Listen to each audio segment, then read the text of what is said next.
ብለው በዚህ ከኔፍሊም ወገን የሆኑ ኔፍሊም የኔቅ ልጆች አየን፣ እኛም በዓይናችን ግምት አንበጣዎች ነበርን፣ ደግሞ እኛ በዓይናችን ዘንድ እንዲሁ ነበርን። ኤኒዌይስ ሀሳቡን ለማንሳት የፈለኩት ካሌብም በአምላኩ ፊት በእግዚአብሔር ፊት ፈጽሞ ስለተከተለ እንሂድ እንውረስ ሲላቸው ነው እዛ ላይ የምናየው ማለት ነው።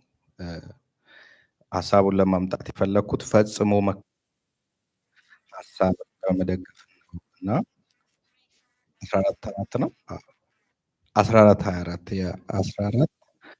24 ኦኬ ያ ነው ልክ ነው።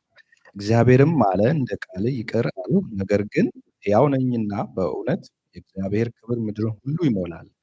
በግብፅ ምድርና በምድረ በዳ ያደረግኩትን ታምራትን ክብሬን ያዩ እነዚህ ሰዎች ሁሉ 10 ጊዜ ስለተፈታተኑኝ ነገሬንም ስላልሰሙ በእውነት ለአባቶቻቸው የማልሁላቸውን ምድር አያዩም፣ ከእነርሱም የናቁኝ ሰው ሁሉ አያዩትም። ባሪያዬ ካሌብ ግን ሌላ መንፈስ ከእርሱ ጋር ስለሆነ ፈጽሞ ስለተከተለኝ እርሱ ወደ ገባባት ምድር አገባዋለሁ፣ ዘሩም ይወርሳታል አለ። እግዚአብሔር ይመስገን።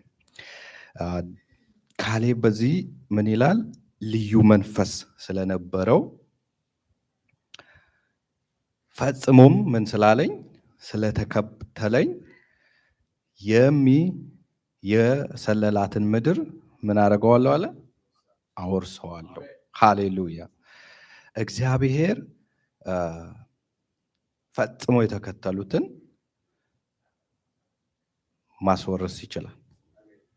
ስለዚህ ካሌብ በዚህ ስፍራ ሌሎቹን ወንድሞቹን ስናይ የሕዝቡን ልብ እጅግ አስፈራርተው ሕዝቡ እንዲፈራ ከዛም አልፎ ወደ ግብፅ እንዲመለስ ወደ ግብፅ እንዲያስብ ያደረጉ ነበሩ። ከሌሎቹ 10ዎቹ ከኢያሱና ከካሌብ በስተቀር ማለት ነው። በቃ እግዚአብሔር የማለልን እግዚአብሔር የተናገረው ከነዓን የተባለው ወተትና ማር የምታፈሰው ቦታ ትክክል አይደለም፣ ውሸት ነው። እዛም ምንም ያህሉ ትላልቅ ረጃጅም ሰዎች እንዲያውም ከዔናቅ ነገድ የሆኑ ማነው ከዔናቅ ዘር የሆኑ ኔፍሊም የተባሉ ኔፍሊም ማለት በዘፍጥረት ላይ የተጻፉ የሆኑ ዘሮች ናቸው። እነዚህ ዘሮች ኃይለኞች፣ ከምድርም እጅግ የበረቱ አስፈሪ ትልልቅ ሰዎች ነበሩ። ረጃጅም ይላቸዋል በዘፍጥረት ላይ አንብቤዋለሁ ባለፈውና በጣም ረጃጅም ናቸው። እነዚህ ሰዎች የታሉ? እዚህ እግዚአብሔር ለእስራኤል እሰጠዋለሁ ያለው ቦታ አሉ እና እነዚህ 11 ሰዎች ሲሰልሉ ማነው 10 ሰዎች ሲሰልሉ እነዛን ሰዎች በዓይናቸው አይተዋል። እውነት ነው። የዔናቅ ሰዎች አሉ በቦታው ላይ እና ያንን ስላዩ ቀጥታ መጥተው ያዩትን ነገር ለእስራኤሎች ሲናገሩ እናያለን። እስራኤሎችም ይህንን ሲሰሙ ፈሩ። እግዚአብሔርንም መከተል ወይ ደግሞ ይሄ የተስፋ ምድር ነው ያሉት ቦታ የተስፋ ዳቦ ሆኖ ቀረባቸው ማለት ነው። ስለዚህ ምን አሉ? በቃ ወደ ግብፅ እንመለስ በእነዚህ ህዝቦች ከምንጠፋ። እንዲያውም ምድሪቱ ምንድን ነው ያሉት?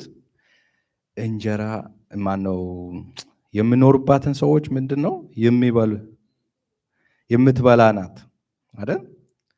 እንዲህ እኛ በዛ ምድር ሄደን አንበላም ነው እና ከዛ ከምንበላ ወደ ግብፅ ሄደን እዛ እንደ ባርነት በባርነት እንጀራ እየጠገብን እየኖርን ብንሞት ይሻላል የሚል አዲስ ሀሳብ አመጡ። እነ ኢያሱና ካሌብ ግን ይህንን በሰሙ ጊዜ ምንድነው አደረጉ? ልብሳቸውን ቀደዱ። ልብሳቸውን ሲቀዱ ለምንድን ነው? እነሱ ያዩት ሌላ ነበር።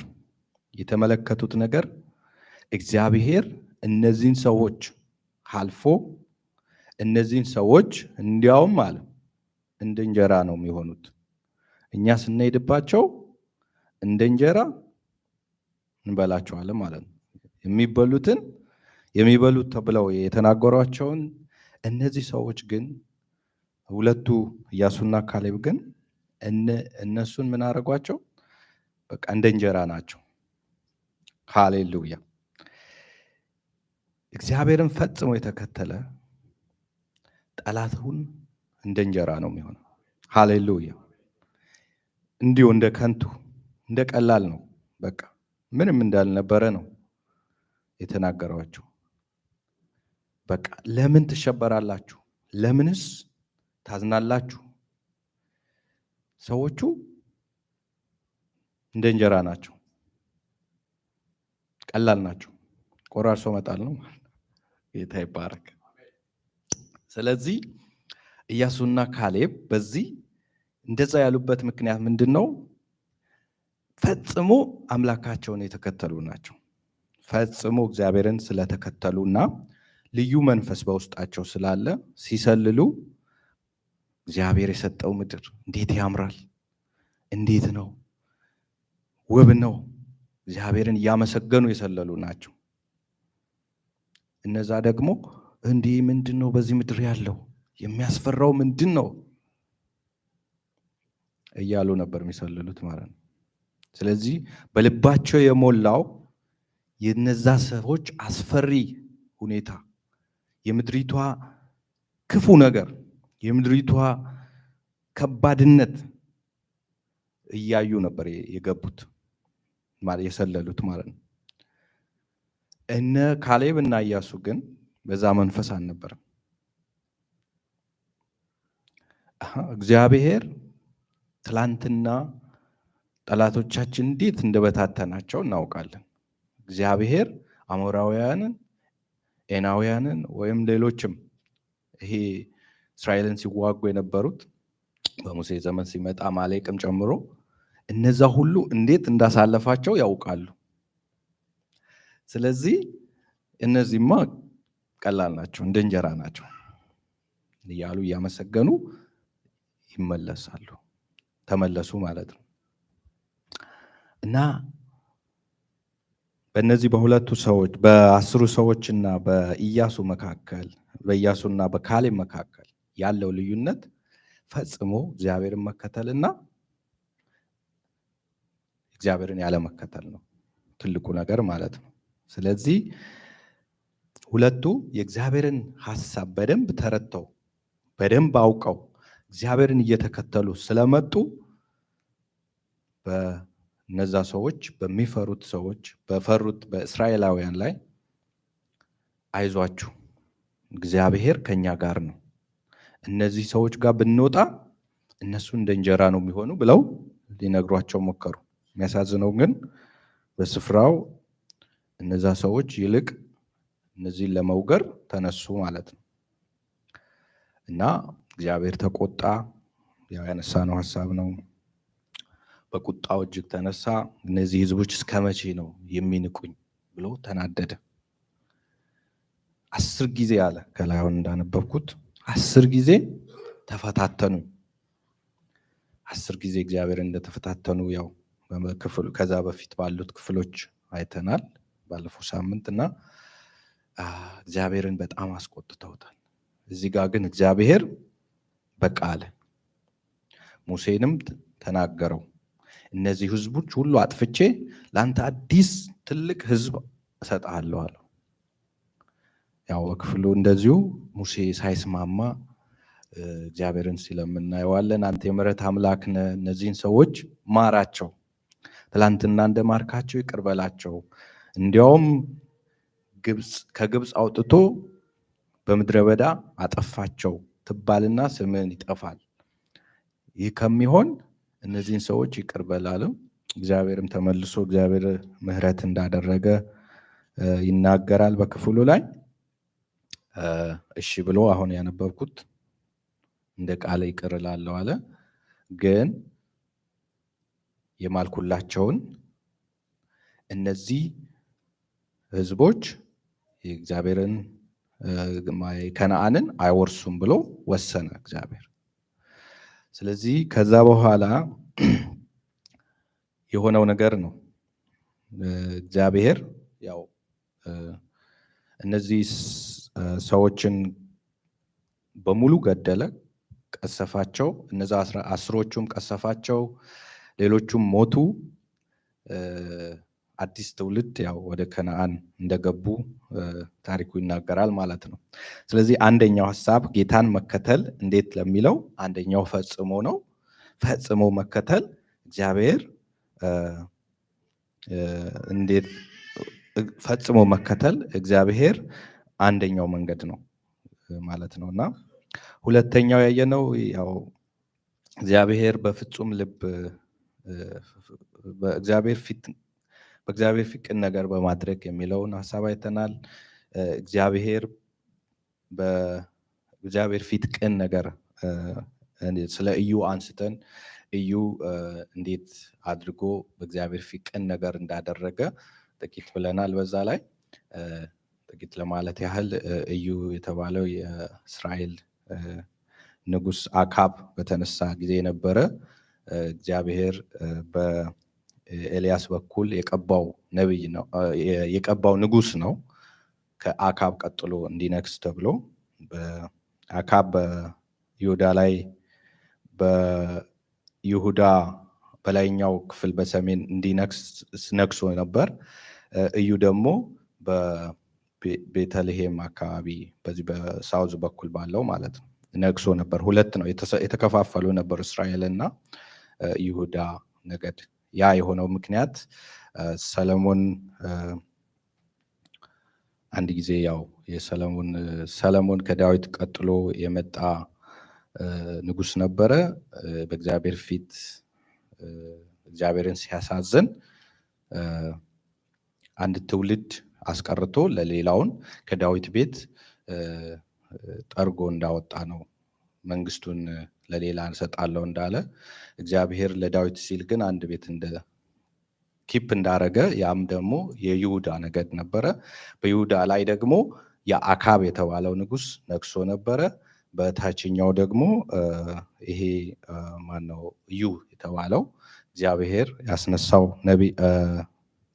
ንጉሥ ነበረ እና ንጉሥ እንዲሆን የተቀባ ሰው ነበር። ከዛ ተነስቶ አካብ ያንን የናቡቴ የተባለው የምስኪን ሰው እርሻ ወስዶበት ነበረ።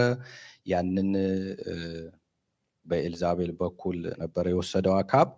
ኤልዛቤልን አስነስቶ እንደዚህ ልጅሽን ማነው ኤልዛቤል በዛን ሰዓት አካብ ሲያዝን በሚያዝንበት ጊዜ ለምን ታዝናለህ? አንተ ንጉሥ አይደለህም፣ ሄደ ግደለው አይነት ነገር ስባ። ግን አካብን ለማስደሰት ያደረገችው ምንድነው? ያው በናቡቴ ላይ ሐሰተኛ ምስክር እንዲነሳ አደረገች። ከዛ ናቡቴም ሐሰተኛ ምስክር ተነግሮበት ምስክሩ ምንድነው? እግዚአብሔርንና ንጉሱን ምን ብለዋል? ሰድበዋል የሚል ነበረና በፍርድ ላይ አቁመው ያው ህዝቡ ፈረደበት። እግዚአብሔርንም አካብንም ስለሰደበት ብሎ እንዲወገር ተደረገ ማለት ነው። ያን ጊዜ በዛን ሰዓት እግዚአብሔር እዩን በኤልሳ በኩል ቀባው ማለት ነው። በኤልያስ በኩል ቀባው። ምንድነው ያደረገው? የናቡቴንን ደም ትበቀላለህ። መጀመሪያ የሰጠው ነገር ናቡቴን ደም በከንቱ ያፈሰሰችውን የኤልዛቤልን ደም በውሾች በናቡቴ እርሻ ላይ የናቡቴ ደም በናቡቴ እርሻ ላይ እንደፈሰሰ የማነች የኤልዛቤልም ደም በናቡቴ እርሻ ላይ ደሟ ውሾች ይልሱታል ብሎ እግዚአብሔር የተናገረውን ያንን ቃል ተናግሮ ነብዩ እንዲቀባ ተደረገ እዩ። ከዛ እዩ ተነስቶ የእግዚአብሔርን ሐሳብ ይዞ ተነስቶ ያንን በቅንነት እንደፈጸመ ክፍሉ ይናገራል። እዩን ኤልሳቤልን አውርዶ እንደፈጠፈጣት ከዛም በመንገድ ላይ ውሾች እንዲልሷት እንዳደረገ ክፍሉ ይናገራል ማለት ነው። ከዛ በኋላ እግዚአብሔር በቅንነት በቅን ልብ አደረገ። ይህም ብቻ አይደለም ያደረገው። በዛን ጊዜ አካብ የሚያመልከው ብዙ አማልክቶች ነበሩ። በሕዝቡ ዘንድ በጣም የተለመዱ ናቸው። እነዛ አማልክቶች ከየት ነው የመጡት? ቅድም እንዳልኩት በሰለሞን ዘመን ይሄ ዮራ የሚባል አንድ የሰለሞን አገልጋይ ነበረ።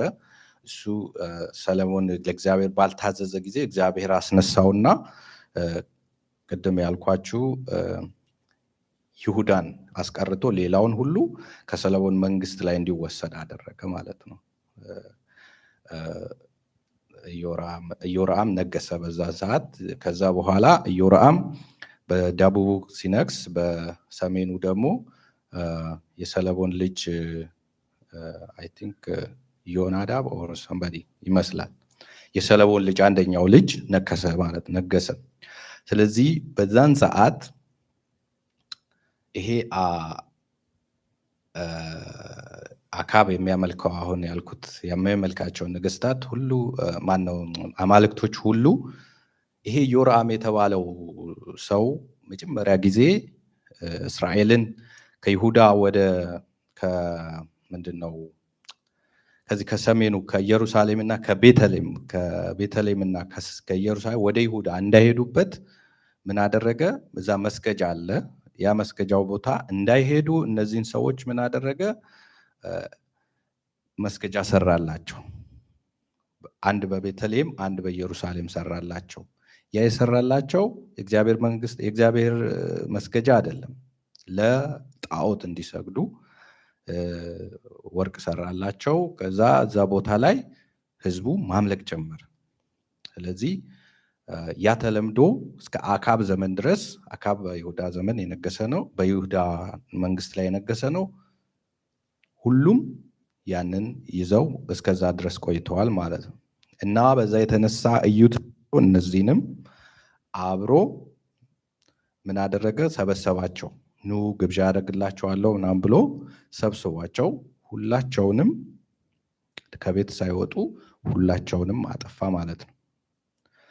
ልክ ኤልያስ ለበዓል ያልሰገዱትን 450 ነው እንደዛ ያሉትን ሁሉ እንዳጠፋ እዩም በዚህ ተነስቶ እግዚአብሔር እንዳደረገው እንደተናገረው አደረገ። ያን ጊዜ እግዚአብሔር ምን አለ?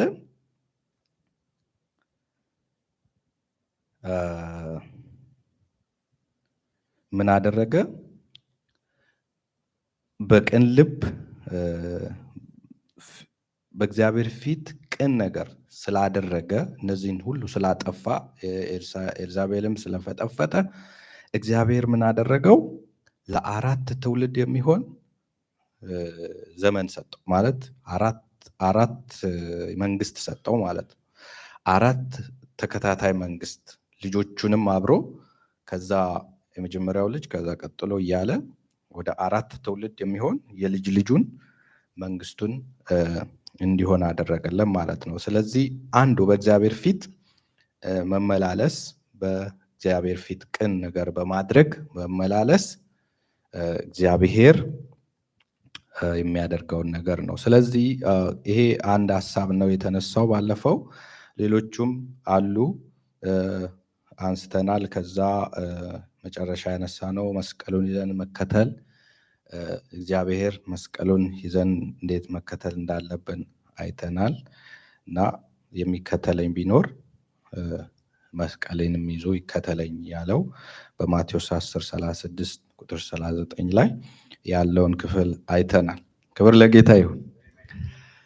ዛሬ ባለን ሰዓት ጥቂትም ቢሆን እግዚአብሔር እንድናገርበት የሰጠኝን ሀሳብ ጌታን መከተል ውጤቶቹ ምንድን ናቸው? እሺ ጌታን ተከተልን፣ ምንድን ነው ውጤት?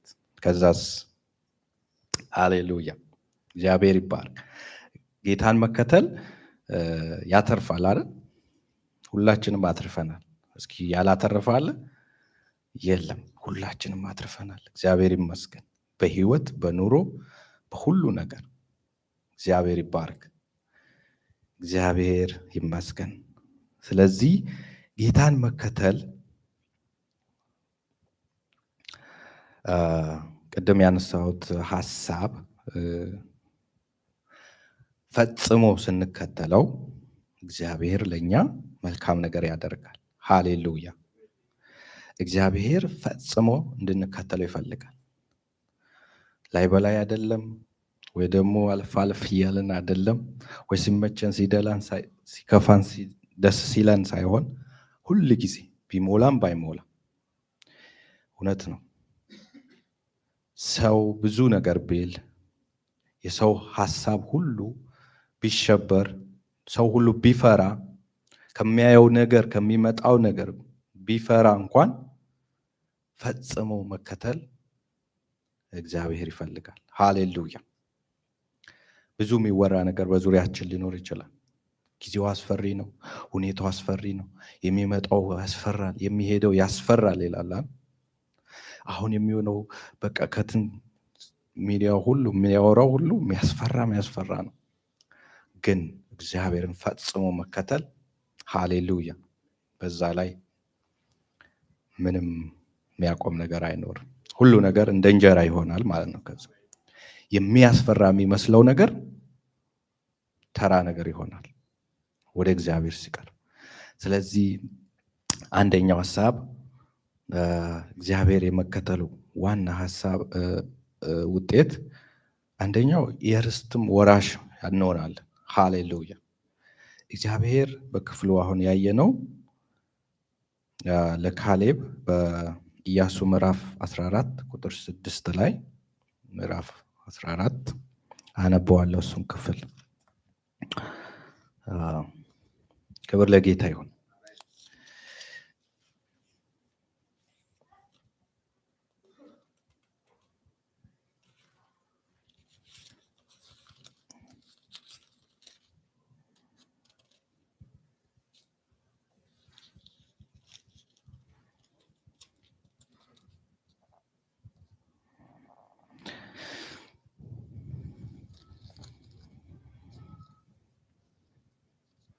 እሺ ከ6 ጀምሮ አነበዋለሁ እስከ 15 ድረስ ያለውን አነበዋለሁ። እንደዚህ ይላል።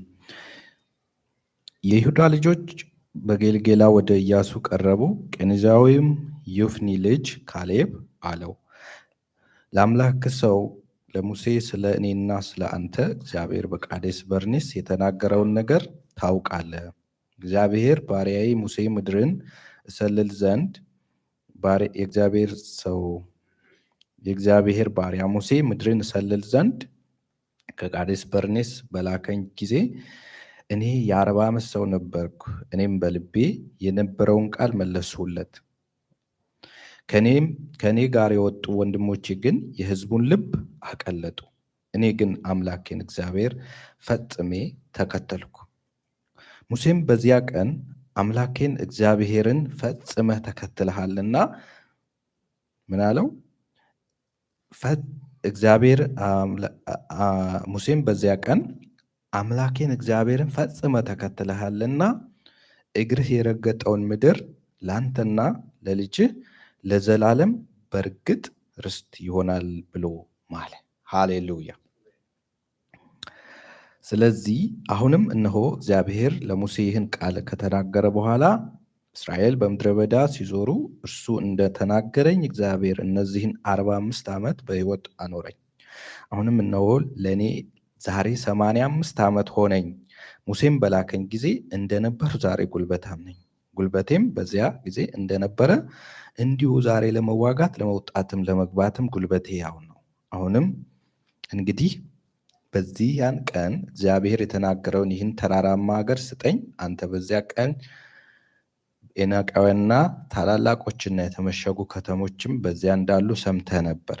ምናልባትም እግዚአብሔር ከእኔ ጋር ይሆናልና እግዚአብሔር እንደተናገረኝ አሳድዳቸዋለሁ።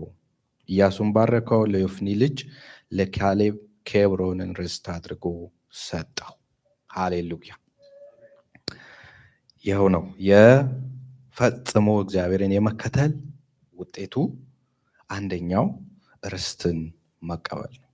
ከማን ዘንድ? ከእግዚአብሔር ዘንድ። ሃሌሉያ። ኢያሱ በዚህ ስፍራ ማን ነው? ካሌብ ምንድን ነው?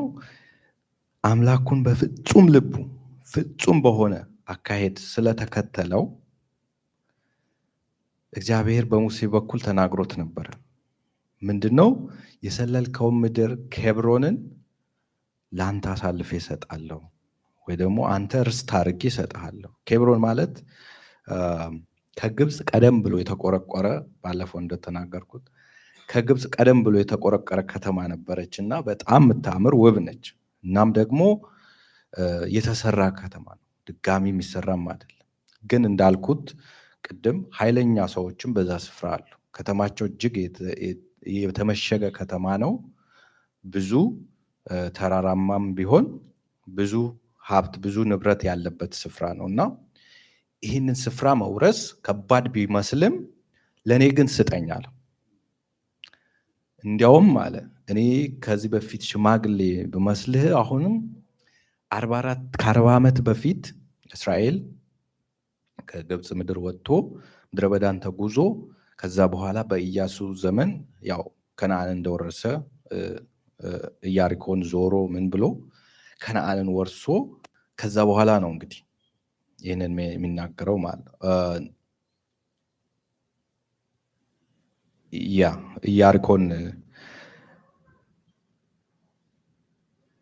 ኢያሪኮን ከተሻገረ በኋላ ነው ምዕራፍ 2:1 ላይ ኢያሪኮ እንዴት እንደሻገሩ የሚያሳይ ነው ኢያሱ ላይ እና ያንን ከተሻገሩ በኋላ የሚያሳየው ይህንን ኬብሮን የተባለው ቦታ እንግዲህ ርስት ሲያከፋፍል መጨረሻ ኢያሱ ለነገዶቹ ለእያንዳንዳቸው ርስትን ሲያከፋፍላቸው ምን አረገ? ኬብሮንን ለኔ ስጠኝ፣ እግዚአብሔር የተናገረልኝ ቃል ነውና ለኔ ስጠኝ ርስት አድርገ እና እኔም ወጥቼ እነዚህ ኤናቃውያን የተባሉትን ወይ ደግሞ ለህዝቡ ያስፈሩ የነበሩትን ህዝቦች ዛሬ እንኳን ሽማግሌም ብሆን እንደ ድሮ ምንድን ነኝ አለ? ኃይለኛ ነኝ አለ። ሃሌሉያ። እንደ ድሮ ነኝ። በቃ ልቤ እንደ ድሮ ጽኑ ነው። ወጥቼ ወርሳቸዋለሁ፣ አትፍራ ስጠኝ አለው። ጌታ ይባረክ። ስለዚህ እግዚአብሔር ያለለትን ምድር እግዚአብሔር ያለውን ነገር ጠላት ይኑርበት አይኑርበት እናንተን አይመለከትም። ሃሌሉያ። ትወርሳላችሁ የተባለውን ትወርሳላችሁ። አሜን። ብዙ የሚያስፈራ ነገር ሊኖር ይችላል። ብዙ ነገር ምናልባት አንዳንድ ሀሳብ ባለፈው አንስቻለሁ። ስለዚች ምድር እንኳን ከመጀመሪያ ከኢትዮጵያ ስንመጣ ይሄ ሀገር ምንድን ነው? ስለ ኢትዮጵያ የሰማችሁ ስለ አሜሪካን የሰማ ነው። በጣም የሚያምር ውብ ሀገር፣ ጥሩ ሀገር ምናምን ነው አይደል? እውነትም ነው። እንዲያውም ከምንለውም በላይ ያየን አለን አይደል? ለዛም ነው ተመልሰን ወደ ሀገራችን ማንሄደው፣ የተሻለ ስለሆነ ነው። እግዚአብሔር ይባረክ።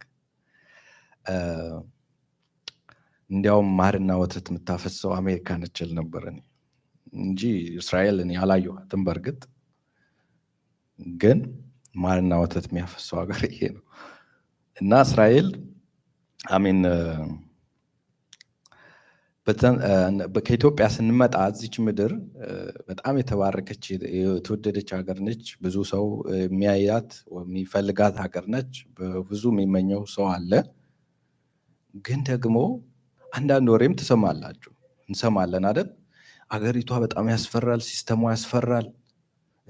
ያለው የመንግስት ስራ አሁን በተለይ የሚናገረው ነገር ብዙ ነገር አለ የሚባለው ነገር በህዝብ ውስጥ ይሰማል። ግን እግዚአብሔር ከተናገረው ነገር አንዳች ነገር የሚሆን ነገር የለም። ሃሌሉያ። ምንም እንኳን የተወሳሰበ ቢመስል ምንም እንኳን አስቸጋሪ ቢመስል ነገር ቢኖርም እግዚአብሔር ተናግሮ ከሆነ ያ ነገር ለእናንተ የተፈጸመ ነው። ሃሌሉያ። ስለዚህ ምንም ቢሆን እግዚአብሔር ይህንን ስፍራ አሳልፎ ለካሌብ ሲሰጥ እናያለን። ካሌብም ይህንን ስፍራ ለመውረስ እንደገና ኢያሱን ሲጠይቅ ኢያሱም ባረከው። ለዮፎኒ ልጅም ለካሌብ ኬብሮንን ምን አድርጎ ሰጠው? ርስትን አድርጎ ሰጠው። ሃሌሉያ። ስለዚህ እግዚአብሔር በፍጹም ልብ መከተል የከበረን የተዋበን ነገር ለእናንተ ያስወርሳል። ሃሌሉያ። እግዚአብሔር በፍጹም ልብ መከተል ይህንን ያደርጋል ማለት ነው። የሚገርመው እግዚአብሔር በብዙ መንገድ ኢያሱንም ሲያግዘው እናያለን በዚህ ስፍራ ማለት ነው። ኢያሱም በእነሱ ዘንድ ምንን ሲያደርጋቸው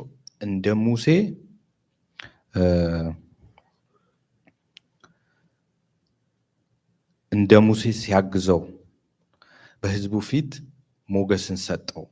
ሞገስን ክብርን ሲጨምርለት እናያለንና ኢያሱንም ድል እንደሰጠው መጽሐፉ ይናገራል። በብዙ መንገድ እስራኤላውያኖችን እንዴት ከዛን ስፍራ እንዴት አድርጎ ከነአን ለማስወረስ ያው እስራኤል የማይታዘዝ ሕዝብ ነበር በወቅቱ። ግን ሙሴ እንደነበረ በሙሴ ዘመን እንደነበረ እንዲያውም እግዚአብሔርን ሲናገር እንዴት ይህንን ሕዝብ እንዴት ይዤ እወጣለሁ ብሎ ፈርቶ ነበር ኢያሱ ማለት ነው። ሙሴ ሊሞት በሆነ ጊዜ ኢያሱን አሳልፎ ሲናገረው እንግዲህ እግዚአብሔር አምላክ ይህንን እስራኤልን ሕዝብ እንድትመራ መሪ አድርጎሃል ብሎ ሲለው ኢያሱ እንዴት ብሎ ሲል እንግዲህ እግዚአብሔር ከሙሴ ጋር እንደነበርኩ ካንተ ጋርም ምን ሆናለሁ አለ ሆናለሁ አለው። ሃሌሉያ። ከሙሴ ጋር እንደነበርክ ብቻ አለው ብቻ የአምላክህን ትእዛዝ ለመፈጸም ሁል ጊዜ ትጋ አለው። ሃሌሉያ። ስለዚህ እግዚአብሔር አንድ የሚፈልገው ከኛ ምንድን ነው? የእግዚአብሔር የአምላክን ትእዛዝ ብቻ እንድንፈጽም። የእሱን ትእዛዝ ስንፈጽም እግዚአብሔር በእኛ በኩል ይሆናል። ከሙሴ ጋር እንደነበረ ከአንተ ጋርም እሆናለሁ አለው ማለት ነው። ከዛም ኢያሱም በረታ፣ ህዝቡንም አወጣ። ህዝቡንም ይዞ ከወጣ በኋላ ዮርዳኖስ እንዴት እንደተሻገረ ታሪኩ ይናገራል። ሃሌሉያ። ዮርዳኖስ በጣም አስደናቂ ነገር ነው የሆነው። በዮርዳኖስ ላይ እግዚአብሔር ኢያሱን ያው ሁለት ሰላዮችን ከላከ በኋላ ተመልሰው ከመጡ በኋላ ሰላዮቹ ወደ ረሃብ ወደምትባለው ሴትዮዋ ሄደው ረሃብን ስለ ሀገሪቷ እንዲሰልሉ ከዮርዳኖስ ማዶ ያለው ጊባ ነው ያሪኮ የተባለው ስፍራ ማለት ነው እና እዛ እንዲሰልሉ ከላካቸው በኋላ መጡ። ሲሰልሉ ያው ረሃብ ያደረገችው እናውቃለን። ህዝቡ እና በእናንተ ከዛ በፊት ያደረገውን እግዚአብሔር ሰምተን ልባችን ሁሉ ምን ብሏል አለች ቀልጧል እና ምንም በቃ ምንም አልቀረልንም ተርበድብደናል። እነዚህ ኃይለኛ የተባሉት ህዝቦች ማለት ነው እንግዲህ ኤናቅ የተባሉት ኃይለኞቹ ናቸው እንደዛ የሚሉት። ከነዛ ውስጥ አንዱ እንትን ነው ጊብአ የሚባሉ ህዝቦች ናቸው እና በጣም ፈርተው ተንቀጥቅጠው እንደነበረና እግዚአብሔር በእነሱ ላይ መንቀጥቀጥን እንዳደረገ ሴትዮዋ ስትናገር እናያለን፣ ረሃብ የተባለችው። ከዛም ያው ኢያሱ እነዚህን ሰላዮች ከመጡ በኋላ ያለውን ነገር ነገሩ። ከዛ እግዚአብሔር ሂድ አለው፣ ውጣ አለው። ውጣ ከአንተ ጋር እወጣለሁ፣ እነዚህም ህዝቦች እንትን ትላለህ አለው። ከዛ እሺ ብሎ የታዘዘው ነገር አለ። 12 ሰዎች እንደዚህ ምረጥ ብሎ እነሱንም እንዳወጣ ከዛ በኋላ ያንን ያሪኮ ግንብ 7 ጊዜ እንዲዞሩ እንዳደረገ ከዛም እግዚአብሔር ያንን ያሪኮ ግንብ በሰባተኛው ጩኸት ከፈረሰ በኋላ ያው ያሪኮን አሳልፎ ሰጣቸው ማለት ነው። በዚህ የምናየው እግዚአብሔር ስንከተለው ቅጥር ሁሉ እንደሚፈርስ ነው። ሃሌሉያ። እግዚአብሔርን መከተል የጠላት ቅጥርን ሁሉ ያፈርሳል። ስለዚህ ያን ጊዜ ያ ትውልድ ይዞ ኢያሱ ሲንቀሳቀስ እግዚአብሔር ምን አለ? ከሙሴ ጋር እንደነበርኩ ካንተ ጋር እሆናለሁ እንዳለው በሱ ላይ ያንን ነገር እንደረዳውና ኢያሱም ያንን ያሪኮ ከገባ በኋላ ያንን ሁሉ እግዚአብሔር ረድቶት ህዝቡ እንዲወርስ አደረገ።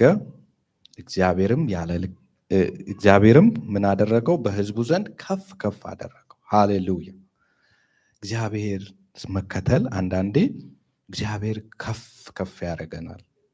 በሕዝቡ ዘንድ ሞገስን ይሰጣል እና በሚመራው ሕዝብ በትውልዱ ላይ ከፍተኛ ቦታ ሰጠው። በሕዝቡ ላይ የሚፈርድ አደረገው እና ኢያሱም ትልቅ ሰው አደረገው ማለት ነው። ስለዚህ እነዚህ ሁለት ሰዎች ኢያሱና ካሌብ በጣም የተወደዱ እግዚአብሔርን የሚወዱ ስለነበረ እና በፍጹም ልባቸው እግዚአብሔርን ስለተከተሉ እግዚአብሔር ለነሱ መልካም ነገር እንዳዘጋጀ እንዳደረገላቸው ክፍሉ ይናገራል። ክብር ለጌታ ይሁን።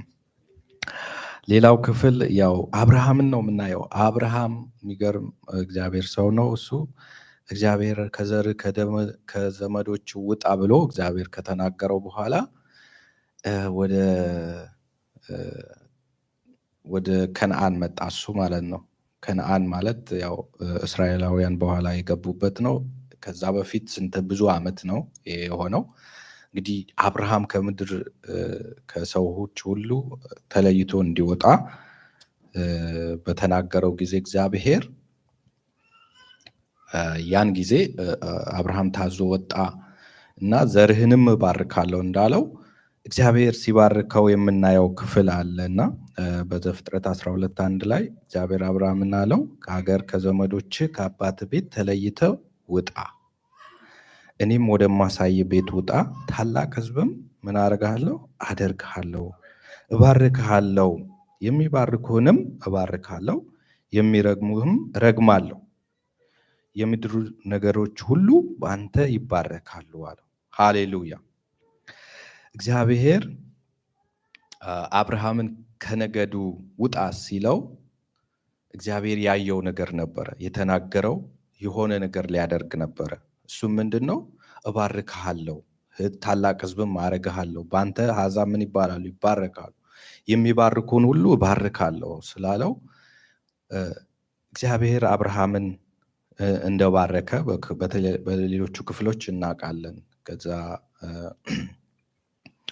አብርሃም ተባርኮ ያው ይስሐቅንም እንደወለደ ከይስሐቅም ቀጥሎ ብዙ ነገር ኖሮ ብዙ ሀብት ብዙ ከብት ኖሮት እንዳለፈ ከዛ እግዚአብሔር ዘርህን እንደ ምድር አሸዋ አበዛለሁ ብሎ እንዳበዛው የሚታይ ነው። ከዛ ያዕቆብን ሁሉ ወልዶ ያዕቆብ ደግሞ አሜን ይስሐቅ ያዕቆብን ወልዶ ያዕቆብም በምድር በዳ ትንሽ ረሃብ በመጣ ጊዜ ዮሴፍን እንደዛ ተደርጎ ወደ ግብፅ ገባ። ከዛ በኋላ ነው ከግብፅ ወጥተው እንግዲህ ከግብፅ እነዚህ ኢያሱና ካሌብ ድረስ የደረሰው ማለት ነው ታሪኩና አብርሃም በዚህ ስፍራ በዘፍጥረት 12:1 ላይ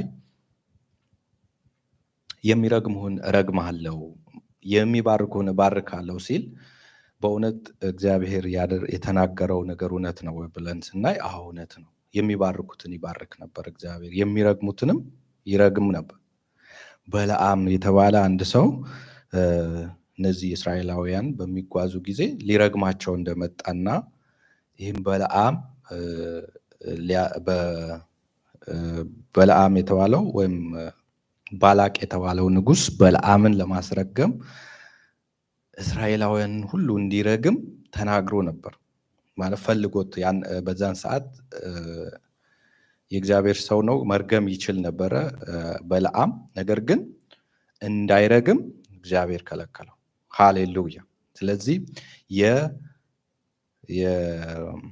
የአብርሃም እግዚአብሔር የተናገረውን ቃል የምናየው በዚህ ስፍራ እረግምሃለሁ ያለው ሁሉ እንዳይረግም እንዳደረገ እና አብርሃምም የሚረግሙህን እረግማለሁ ያለውን እግዚአብሔር በባላቅ ዘመን ደግሞ ባላቅ ሊረግም እንኳን ቢነሳም በዛ ሕዝብ ላይ ምንም መርገም እንዳልቻለ በለዓም ማለት ነው። እና እግዚአብሔር ይባርክ።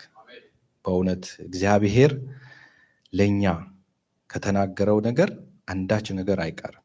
እግዚአብሔር ያለው ይፈጸማል። ብቻ ያው እግዚአብሔር የሚለውን ትእዛዝ እናድርግ እንጂ በፍጹም ልባችን እንጓዝ እንጂ ማለት ነው። ጌታ ይባረክ። ሌላው እግዚአብሔርን ስንከተል እግዚአብሔርን አስከብረን እኛም ደግሞ ከፍ ከፍ እንላለን ይላልና ሰዓት አለን ጥቂት። ጌታ ይባረክ። ሃሌሉያ። በእውነት እግዚአብሔርን ስንከተል እግዚአብሔር ይከብራል፣ አንድ እኛም ደግሞ በሱ ስር ሆነን እንከበራለን። ሃሌሉያ። ይህንን የምናየው ባለፈው ሀሳብ አንስቻለሁ ስለ ዳንኤል፣ ትንቢተ ዳንኤል ላይ ያሉት እነዛ ሶስቱ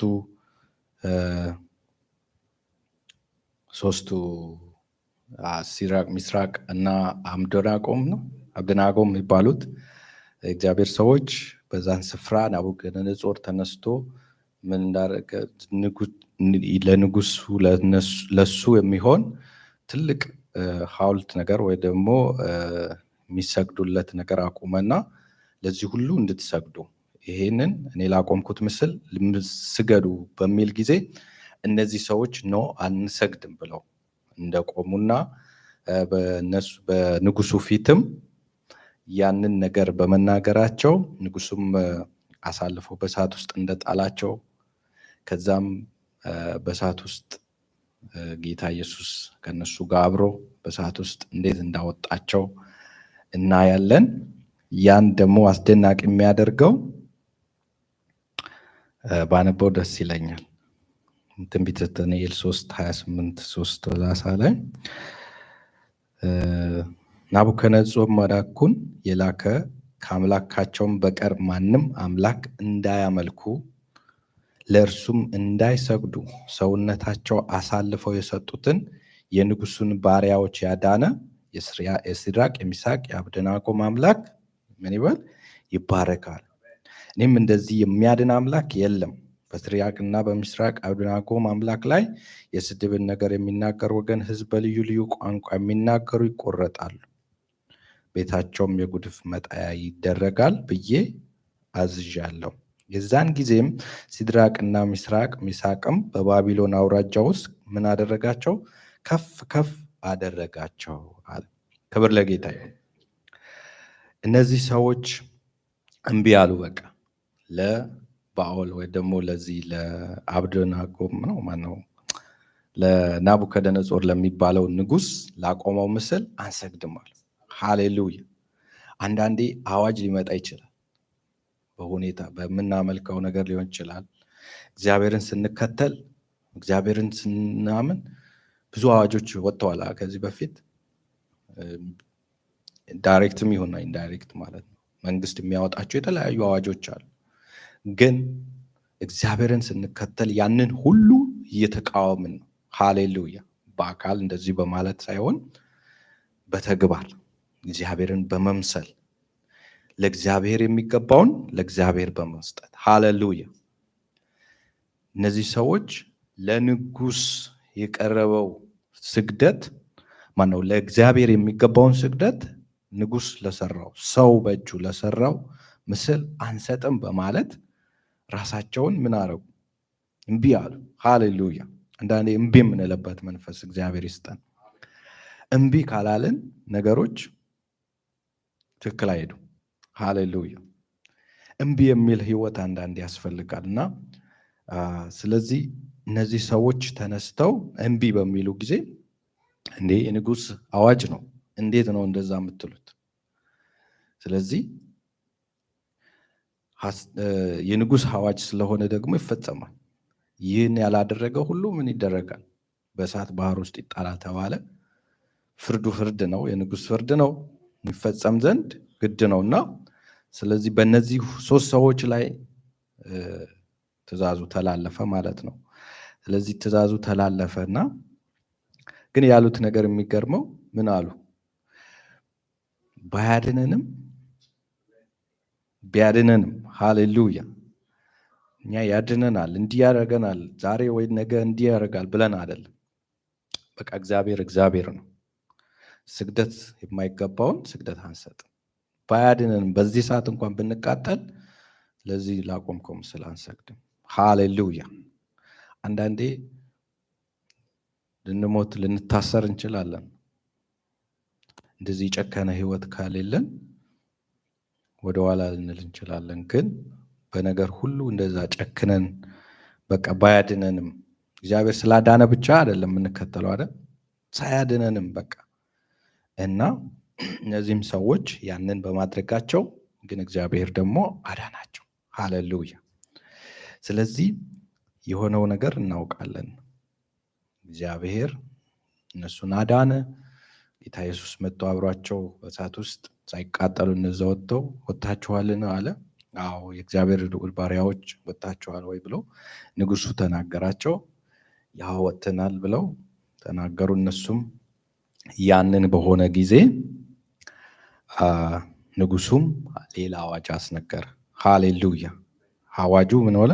ተገለበጠና አሁን ከዚህ በኋላ የሲድራቅ የሚሳቅ የአብደናጎም አምላክ የሚናገር የሚሳደብ እሱ ምን ይላል አለ? ይቆረጣል። ሃሌሉያ። ስለዚህ ሲድራቅና ሚሳቅ በዛ ባውራጃው በግዛቱ ከፍ ከፍ አደረጋቸው። እግዚአብሔርም በዛ ስፍራ ከበረ ማለት ነው። ክብር ለጌታ ይሁን። ስለዚህ እግዚአብሔርንም እናከብራለን፣ እኛንም ደግሞ እናስከብራለን። ጌታ ይባረክ። ወደ ሐሳቤ ቀጥሉት ያሉትን አንድ ሁለት ክፍሎች አሉ። እነሱን አይና ከዛ እንጨርሳለን። ክብር ለጌታ ይሁን። እንደዛ ባለፈውን አላበዛም። አሁን ጌታ ይባረክ። ሌላው ማቴዎስ ምዕራፍ 19 ላይ ያለው ክፍል ቁጥር 23 እስከ 30 ያለውን ክፍል አለ። ምንድን ነው የሚለው? ጌታ በክብር ዙፋን ላይ በሚመጣበት ጊዜ እግዚአብሔርን የሚከተል እግዚአብሔርን ስንከተለው ምን እናገኛለን? 100 እጥፍ እንቀበላለን። ሃሌሉያ።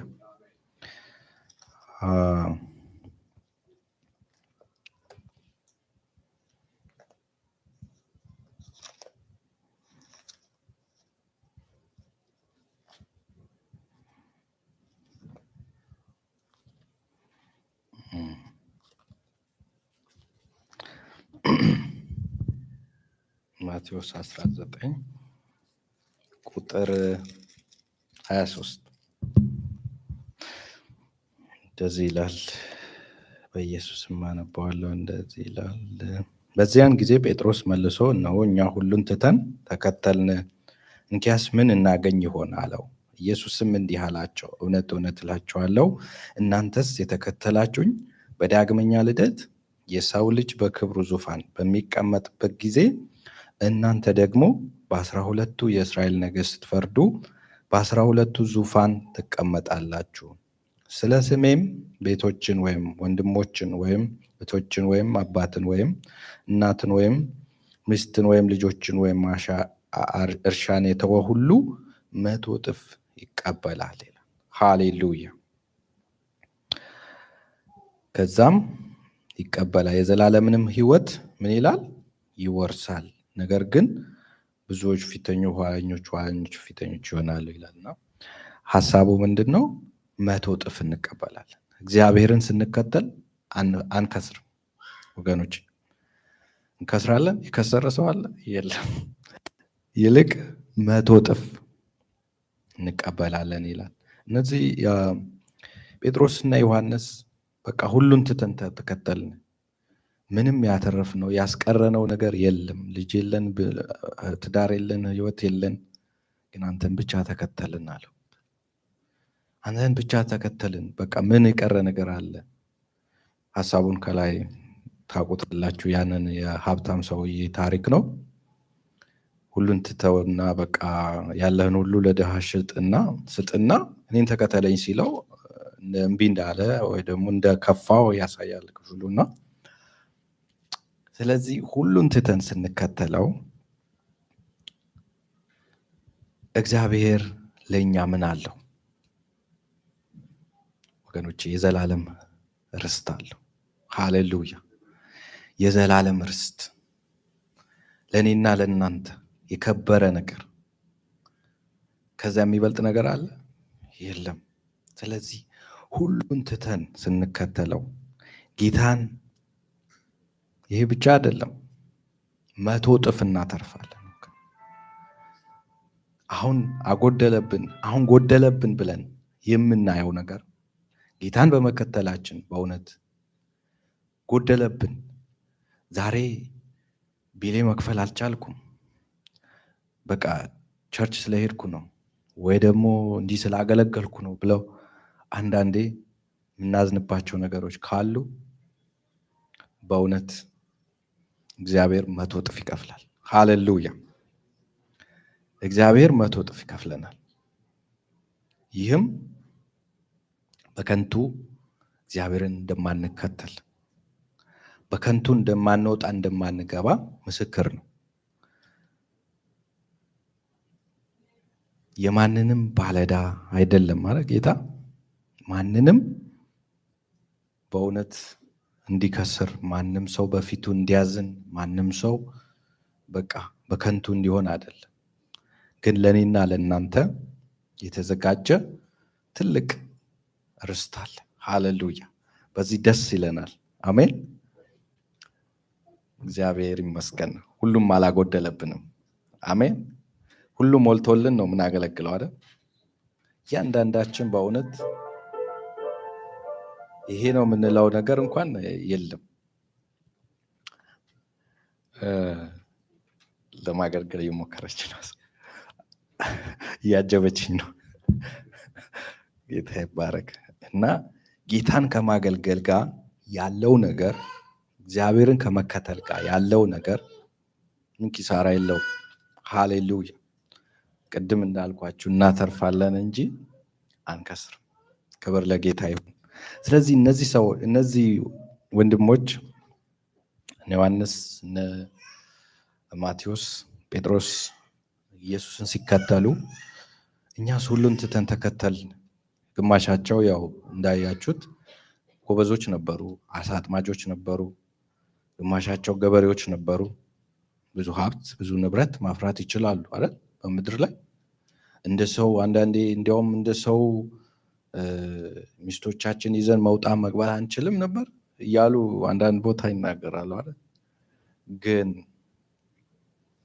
ጌታ ደግሞ ስለተከተሉ በእውነት እንደሚያተርፉ ነው ኢየሱስ የተናገራቸው። ለነሱ ግን ባዶ ይመስላቸዋል። ለነሱ ምንድነው? በቃ እኛ ሁሉን ትተን ነው የተከተልን። ይኸው ባለሀብቱን አየኸው፣ ይኸው ስንት ሀብት ያለው ሰውዬ ተከተለኝ እንኳ ስትለው ስንት በልቶ ስንት ጠግቦ ስንት ተዝናንቶ የነበረው ሰው በቃኝ ብሎ ያልመጣው ሰው፣ እኛ ደግሞ ምንም ሳንጠግብ ቤተሰቦቻችን ጥለን ሀብታችን ንብረታችን ጥለን አንተን ተከተልን። ግን ምንድነው ዋጋችን አለት ማለት ነው። ምናልባት በዛን ሰዓት ሰዎች እነሱ አስበው የነበሩት ሌላ ይሆን እንዴ? አላቅም። ብዙ ሀብት ከኢየሱስ ጋር መከተል ብዙ ሀብት እንደሚያስገኝላቸው ያሰብ አልገምትም። እንደዛ እነሱ የሚያስቡት ገብቷቸው ጌታን እንደተከተሉ ነው ማስበው። እና ጌታን ከመከተላቸውም የተነሳ የዚህ ሰው መንግስተ ሰማያት አለመግባት ብዙ የሚያሳስብ ቢሆንም ግን ጌታ ኢየሱስ ለነዚህ ለደቀ መዝሙር ወይ ደግሞ ለነ ጴጥሮስ እና ዮሐንስ ለተከታዮቹ ሲነግራቸው ስለ ስሜም ቤቶችን ወይም ወንድሞችን ወይም እህቶችን ወይም አባትን ወይም እናትን ወይም ሚስትን ወይም ልጆችን ወይም እርሻን የተወ ሁሉ 100 እጥፍ ይቀበላል። ሃሌሉያ! ከዛም አልፎ ምንድነው? የዘላለምን ሕይወት ትወርሳላችሁ። ለነሱ እንዲያውም ሌላ የከበረ ነገር አለ፣ ከላይ ያላነበብኩትም። የሰው ልጅ በክብሩ በመጣ ጊዜ በክብሩ ዙፋን በመጣበት ጊዜ ምን እናንተ ደግሞ በ12ቱ የእስራኤል ነገድ ስትፈርዱ በ12ቱ ዙፋን ትቀመጣላችሁ። ሃሌሉያ! በዙፋን የጌታ ዙፋን በሚመጣ ጊዜ ጴጥሮስና እነዚህ 12ቱም ከ12ቱም በእስራኤል ነገድ ላይ የሚፈርዱ ይሆናሉ። ጌታ እንደተናገረው ማለት ነው። በዙፋኑ ይቀመጣሉ። እንግዲህ ጳውሎስም ጴጥሮስም ዮሐንስም ዙፋን ተሰጥቷቸው በእያንዳንዱ ላይ የሚፈርዱ ይሆናሉ ማለት ነው። ስለዚህ በፍርድ በክብር ስፍራ እንደሚያስቀምጣቸውና በእነሱ ክብር እንደሚሰጣቸው ነው የተናገረውና በጣም ደስ ይላል። ክብር ለጌታ ይሁን። ምን አገኘን የሚሉትን ሰዎች ብዙ እጥፍ እንደሚያተርፉና በክብር ስፍራ እንደሚያስቀምጣቸው ጌታ ይናገራል። ክብር ለጌታ ይሁን። ስለዚህ ጌታን መከተል ውጤቱ ሌላኛው ጌታን በክብር ዙፋን በሚመጣበት ጊዜ 100 እጥፍ መቀበል ነው። ሃሌሉያ! እናተርፋለን ወገኖቼ እና ጌታ ይባረክ። እግዚአብሔር ይባረክ። በእውነት አምላካችን የተባረከ ይሁን። የመጨረሻው ደግሞ እግዚአብሔር ከወደደን ሃሌሉያ ጌታን በደንብ ከልብ የምንከተል ከሆነ እግዚአብሔር ምን ያደርገናል? ይወስደናል። ሃሌሉያ! በእውነት ለዛ የተዘጋጀን ከሆነ እድለኞች ነን። እግዚአብሔር ማነው? ሄኖክ ምን ነበር እሱ አካሄዱ?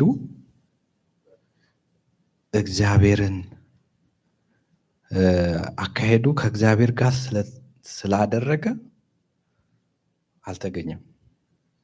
ማን ወሰደው? እግዚአብሔር ወሰደው። እግዚአብሔርን አካሄዱ ስለሱ ምንም የተጻፈልን ነገር የለም አይደል? አንድ ነገር የተጻፈው ምንድነው? አካሄዱ ብቻ ከእግዚአብሔር ጋር እንዳደረገ ነው። ሃሌሉያ! አዎ ጻድቅ ዕብራውያን ምዕራፍ 2 ላይ ነው። ምዕራፍ 11 ላይ እግዚአብሔር ደስ እንዳሰኘ ተመስክሮለታል ይላል። ሄኖክም እግዚአብሔር ደስ እንዳሰኘ ምን ብሎለታል አለ? ተመስክሮለታል። ከዛ ባለፈ ግን ሄኖክ ከተወለደ ጀምሮ እግዚአብሔርን ደስ እንዳሰኘና እግዚአብሔርን አካሄዱ ከእግዚአብሔር ጋር ስላደረገ እግዚአብሔር እንደወሰደው ብቻ ነው የምናውቀው። ሃሌሉያ! እና እግዚአብሔር በእውነት እንደዚህ ይሄ ትልቁ ነው። እሱ እግዚአብሔርን መከተል ማለት እኛ መከተል እናውቃለን፣ እንከተላለን። ከኛም አልፈው ደቀ መዛሙርቱ ደግሞ የበለጠ እንደሚከተሉ እናምናለን። ጳውሎስ እናውቃለን። ሌሎችም በመጽሐፍ ቅዱስ የተጻፉ ቅዱሳኖች አሉ። ከነዛም አልፈው ነቢያት፣ ሁሉም እግዚአብሔርን የሚከተሉ ህዝቦች አሉ። ሄኖክን ስናይ እግዚአብሔር ሞት እንዳያይ ነው ያደረገው። ሞት እንዳያይ ተወሰደ ነው። ሞትን እንዳናይ እውነት እግዚአብሔር ይሄ ስጋዊ ሞት እንዳናይ ነው ያደረገው። ሃሌሉያ! ስለዚህ እግዚአብሔርን መከተል አንዳንዴ እግዚአብሔርንም እንዲወስደን እድል ሊሰጥ ይችላል። አይታወቅም። ከመካከላችን እግዚአብሔርን የሚከተል ሰው ሊኖር ይችላል። እንደ ሄኖክ እግዚአብሔር ያንን እድል ሊያገኝ ይችላል። ኤልሳ ነው አንዱ የተነጠቀው።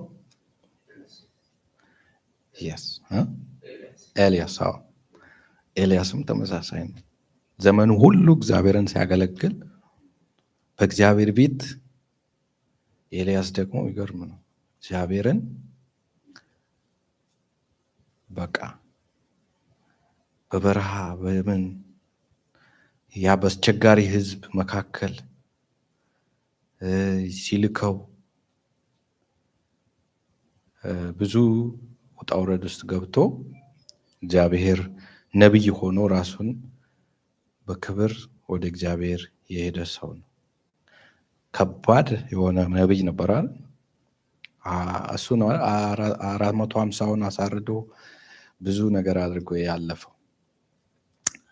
ለእግዚአብሔር በፍጹም ልብ የሚከተልና እግዚአብሔርን የሚመስል ሰው በቃ አንዳንዴ እግዚአብሔር እስከመቼ ነው የምንከተለው ስል እግዚአብሔር ራሱን እስከምንመስለው እሱን እስከምንመስለው ጌታ ኢየሱስ እኔን መሰሉ እንዳለ እሱን እስከምንመስል ልክ እሱን መምሰል ስንጀምር ያን ጊዜ መነጠቅ ይሆናል ማለት ነው። ያን ጊዜ ወደ እሱ መሄድ ይሆናል። እስከዛ ድረስ እግዚአብሔር ይርዳን። ወደዛ ከፍታ እግዚአብሔር ያምጣን።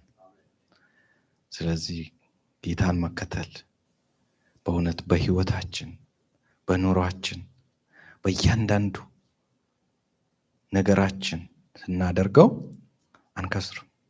ስለዚህ እግዚአብሔር እነዚህን ውጤቶች አሉት ጌታን መከተል ማለት ነው። ስለ ቃሉ እግዚአብሔር ይመስገን። በእውነት ጌታን መከተል በህይወታችን ይሁንልን። ስንከተለው ደግሞ የምር በቃ በፈጽሞ እሱን መከተል ይሁንልን። በቅንነት እግዚአብሔርን ቅን ማለት ቅን የሆነውን ነገር በማድረግ በቃ ቅን የሆነውን ነገር ፈልገን እግዚአብሔርን የማይወደው ነገር አለ አይደል? አሁን በመጽሐፉ አንዳንድ ክፍሎች እግዚአብሔር ብዙ ነገር አዟቸው ያላደረጉ እንደነ ሳኦል ስናይ እግዚአብሔር በቃ ናቃቸው አይደል? በእስራኤል ንጉስ እንዳትሆን ናኩ አለው። ከዛ ሁሉ ያድነን። ሰለሞንም ተመሳሳይ ነው። ያው በቃ መንግስት ካንተ ወስጃለሁ እንዳለው ነው። እና እግዚአብሔርን ሁሉ ጊዜ የምንከተል ሰዎች ያድርገን። ጌታ ጸጋ ያብዛልን። በእውነት ጸጋ ያብዛልን። በዘመናችን እግዚአብሔርን መከተል ይሆንልን እድሜያችን ሁሉ። እግዚአብሔርም በዛ ይከብራል፣ እኛም ደግሞ እንባረካለን። እግዚአብሔር ያስበው ያድርግ። እንጸልያለን። ክብር ለጌታ ይሁን። ሃሌሉያ። ጌታ ሆይ ስለዚህ ሰዓት እንባርካለን። ቃልህን በልባችን ስላመጣ እግዚአብሔር አምላክ ሆይ እንድንከተልህ ስለወደድክ እኔን ተከተሉ ስላልክ እግዚአብሔር አምላክ ሆይ ስንከተልህ ደግሞ አንተ እግዚአብሔር አምላክ ሆይ የማንንም ባለዕዳ ስላልሆንክ ጌታ ሆይ አንዱን 100 እጥፍ ስለምትከፍል ሌላውን ርስት ስለምታወርስ እግዚአብሔር ስላዘጋጀህልን ነገር ሁሉ ክብር ላንተ ይሁን። እኔና ወንድሞቼ በህይወት ዘመናችን ሁሉ እንድንከተል ጌታ ሆይ ጸጋ አብዛልን። እግዚአብሔር አምላክ ሆይ በእውነት አንተን ፈጽሞ መከተል በህይወታችን ይሁን። እግዚአብሔር አምላክ ሆይ በነገር ሁሉ እግዚአብሔር አምላክ ሆይ በፍጹም ልብ በፍጹም ሐሳባችን አንተን መከተል እንዲሆንልን በኢየሱስ ስም እንጸልያለን። ጌታ ሆይ ካንተ መከተል የሚያስተጓጉለን ነገር ሁሉ ጌታ ወደ ኋላ ትተን ጌታ ሆይ አንተን ብቻ መከተል ቀኝና ግራን ሳናይ ዕለት ዕለት በምናደርገው በምንኖረው በእያንዳንዱ ነገራችን ሁሉ አንተን መከተል ይሆንልን። በነገር ሁሉ እንባርካለን። ስለተባረከው ጊዜ ሁሉ ክብር ላንተ ይሁን። ቀሪው ጊዜያችን አንተ ባርክ በኢየሱስ ስም አሜን።